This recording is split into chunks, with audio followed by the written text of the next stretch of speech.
So you guys got married 5 years ago, and when you applied for spousal benefits here in Hong Kong, denied.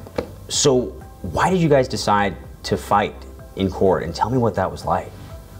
Well, as a civil servant, we know that the government have their own code of practice, to promote the equality, inside the government and try to prevent the discrimination against sexual orientation. So when we get married, the first thing I think of is how I can protect him and how I can, register him as a partner, in my profile in the government. That's why I wrote to, the government and asked them to give him the benefit, but they denied it. So after around a year long of correspondence, they still give us the same answer all the time, and we find that it seems like it's a dead end. Did you guys expect that they would say no? Did you kind of know that going in? Well, yeah, there's already a precedent. We already know of some other people that's tried to do it, and it's been denied, so we kind of were expecting that, but we're pretty determined. We know it's the right thing, so we wanted to push it. So you took on this fight, and just take us through the emotional ups and downs.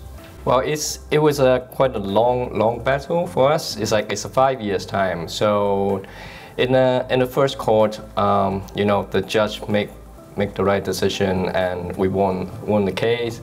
But at the Court of Appeal, we lost the case, and so before the Court of Final Appeal, when we get the message that there's a verdict to come out, we were actually on holiday, so we actually cut short our holiday and come back. We were because of the Court of Appeal, we lost all our case, and so even though we feel that there's a good discussion about the arguments in the court, we're still very nervous. It must have been just an incredible moment. And tell me about how same-sex couples across Hong Kong are now benefiting because of this. Well, firstly, the judges made a unanimous decision that benefits will be equal in the public sector, and we believe the same logic just naturally extends into the private sector. So we're now trying to encourage a lot of companies in the private sector to update and modify their policies.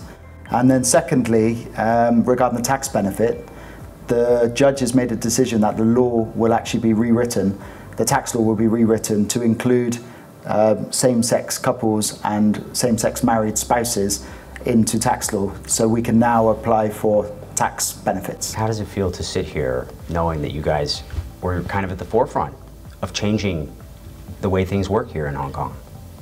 We didn't think that we're doing it for everyone when we first start, but during the process, it's actually a learning process for us too, because it's after a year, you know that there's so many people paying attention of the case, and that this case is not about us anymore.